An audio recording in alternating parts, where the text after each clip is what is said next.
Hello guys, हाय सभी सामान्य साथियों को जय भीम, नमो बुद्धाय। माय नेम इज बाबा एके गौतम। आप देख रहे हैं बाबा साहब के रूप में मैं इस गाड़ी पे, और विशाल और भव्य शोभा यात्रा अब तक की नई दिल्ली में भाई किशन जाटव टीम के द्वारा निकाली गई, जिसमें हमें इनवाइट किया था ब्रदर ने कि बाबा साहब आप आएंगे हमारी टीम में। तो हम देखिए इस वीडियो में आप देख सकते हैं शहादरा रैली की, शहादरा शोभा यात्रा की, बाबा साहब के बर्थडे के उपलक्ष्य में जो शोभा यात्रा निकाली गई थी, उसमें पूरी वीडियो आपको यहां देखने को मिलेगी। तो आप लोग इस वीडियो को देख रहे हैं जहां कहीं से भी, तो हमारे चैनल को सब्सक्राइब जरूर करें और इस वीडियो को ज्यादा ज्यादा लोगों को शेयर करें। और हाँ, मैं बता दूं, मैं जहां तक नोट कर पा रहा था, इस वीडियो को देखकर, इस भीड़ को देखकर वहां की जो शहादरा की जो प्रशासन थी वो भी थम सी रह गई, और वहां की जो जनता थी, कुछ मनुवादी विचारधारा के लोग थे, अपने सर पर हाथ रख ले रहे थे। वो माय गॉड, ये कहां से इतनी भीड़ आ गई। तो बेटा मैं बता देना चाहता हूं, हम बाबा साहब के बच्चे हैं, हम किसी के आगे ना झुकते हैं ना झुकेंगे, और झुका जरूर देंगे। जय भीम, जय भारत, नमो बुद्धाय। साथियों आइए इस वीडियो को देखते रहिए। देखते देखते मैं बाबा साहब का थोड़ा आप लोगों को जीवन परिचय भी बता देता हूं। प्रारंभिक जीवन। डॉक्टर भीमराव अंबेडकर का जन्म 14 अप्रैल 1891 को भारत के मध्य प्रांत मध्य प्रदेश के स्थित महू नगर के सैन्य छावनी में हुआ था। वे रामजी मालोजी सकपाल और भीमाबाई की 14वीं और आखिरी संतान थे। उनका परिवार मराठी मूल का कबीर पंथ को मानने वाला था। इनके परिवार का मूल निवास स्थान महाराष्ट्र के रत्नागिरी जिले में आवंडवे गांव था। इनका परिवार महार जाति से संबंध रखता था, जो उस समय शोषित वर्ग में आती थी। इस कारण उन्हें सामाजिक और आर्थिक रूप से भेदभाव का सामना करना पड़ता था। भीमराव अंबेडकर के पिता Ramji Sakpal British east India company की सेना में कार्यरत थे। वह सेना की महू छावनी में कार्य करते थे। सूबेदार के पद पर पहुंच गए कार्य करते करते। विद्यालय की पढ़ाई बाबा साहब की थोड़ा सा जान लेते हैं। विद्यालय की पढ़ाई में सक्षम होने के बावजूद बालक भीमराव को छुआछूत के कारण अपने अनेक प्रकार की कठिनाइयों का सामना करना पड़ता था। रामजी सकपाल ने 7 नवंबर 1900 को सतारा के एक गवर्नमेंट हाई स्कूल में अपने बेटे भीमराव का भीमा राम जी आम्बेडकर लिखवाया। इस तरह उनका नाम भीमराव अंबेडकर हो गया। अप्रैल 1906 में जब भीमराव लगभग 15 वर्ष की आयु के थे, तो उनकी शादी 9 साल की लड़की रमाबाई से कराई गई थी। तब वे 5वीं कक्षा में पढ़ रहे थे। उन दिनों भारत में बाल विवाह का प्रचलन था। आइए बाबा साहब की थोड़ी सी शिक्षा जान लेते हैं। शिक्षा। भीमराव अंबेडकर ने सतारा के गवर्नमेंट हाई स्कूल में 7 नवंबर 1900 को अंग्रेजी की पहली कक्षा में प्रवेश लिया था।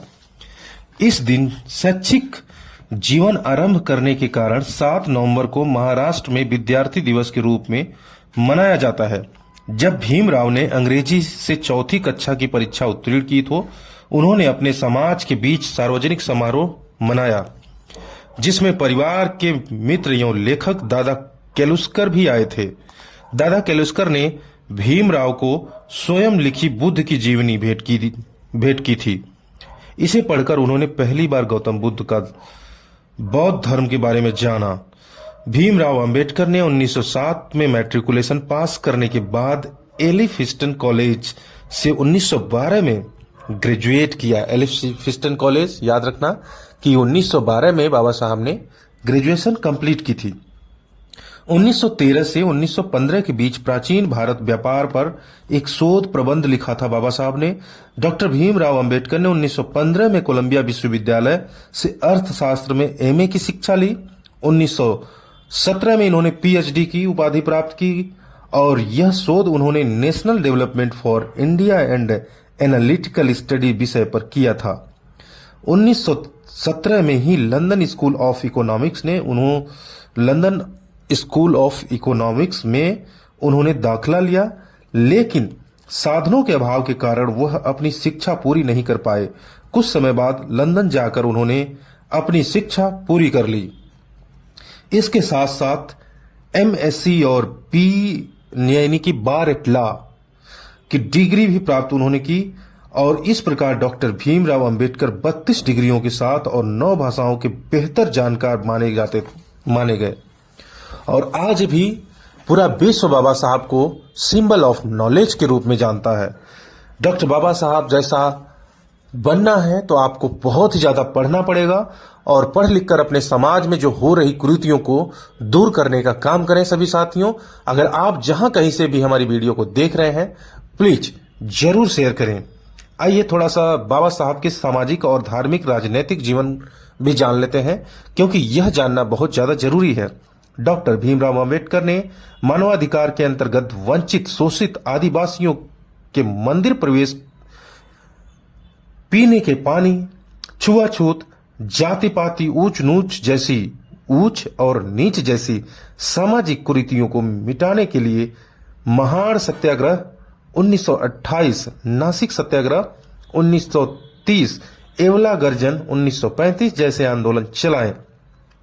उन्होंने महिलाओं के पिछड़ेपन का मुख्य कारण शिक्षा का अभाव और भेदभाव पूर्ण सामाजिक व्यवस्था को माना है। शिक्षा में समानता के लिए बाबा साहब ने स्पष्ट कहा था कि शिक्षा पर किसी एक ही वर्ग का अधिकार नहीं है। याद रखना, बाबा साहब ने कहा था कि शिक्षा पर किसी भी एक ही वर्ग का स्थान और स्थानांतरण नहीं रहेगा। समाज के प्रत्येक वर्ग को शिक्षा पाने का समान अधिकार है। डॉक्टर अंबेडकर ने श्रम मंत्री रहते हुए श्रम कल्याण के लिए श्रमिकों को 12 घंटे समय कार्य को घटाकर 8 घंटे का समय कार्य किया। समान कार्य, समान वेतन, प्रसूति अवकाश, संवैतनिक अवकाश और कर्मचारी राज्य बीमा योजना यानी कि जिसको हम ईपीएफ कहते हैं, स्वास्थ्य सुरक्षा कर्मचारी भविष्य निधि अधिनियम 1952 बनाकर मान्यता प्रदान कराई। तो जो मजदूर लोग हैं, जो नौकरी पेशा लोग हैं, वो लोग जरूर जाने कि बाबा साहब ने उनके लिए क्या, पहले ड्यूटीज वगैरह करते थे, वो करते थे 12 घंटे की होती और बाबा साहब ने घटाकर उसे 8 घंटा पर ले आए। डॉक्टर अंबेडकर ने जात पात तोड़क मंडल लाहौर 1937 में अधिवेशन के लिए तैयार किए गए अभिभाषण के द्वारा भारतीय समाज के धर्म ग्रंथों, व्यापक मिथ्या, अंधविश्वास एवं अंधश्रद्धा से मुक्ति दिलाने का कार्य किया। डॉक्टर अंबेडकर का राजनीतिक कैरियर 1926 में शुरू हुआ और 1956 तक वे राजनीतिक क्षेत्र के विभिन्न पदों पर रहे। 1932 को गांधी जी और डॉक्टर अंबेडकर के बीच एक संधि हुई, पूना संधि के नाम से जानी जाती है। 13 अक्टूबर 1935 को डॉक्टर अंबेडकर को सरकारी लॉ कॉलेज का प्रधानाचार्य नियुक्त किया गया। दिल्ली विश्वविद्यालय के रामजस कॉलेज के संस्थापक केदारनाथ साहनी की मृत्यु के बाद कॉलेज की गवर्निंग बॉडी के अध्यक्ष रहे। मुंबई में बसने के बाद बाबा साहब ने अपने एक 3 मंजिले घर राजगृह का निर्माण कराया, जिसमें उनके निजी पुस्तकालय में 50,000 से ज्यादा पुस्तकें थी। इसी वर्ष 27 मई 1935 को उनकी पत्नी रमाबाई की बीमारी के कारण मृत्यु हो गई। अगस्त वर्ष 1936 में डॉक्टर साथियों, आप लोगों से गुजारिश करता हूं कि वीडियो अच्छी लगे तो शेयर जरूर कीजिए, सब्सक्राइब जरूर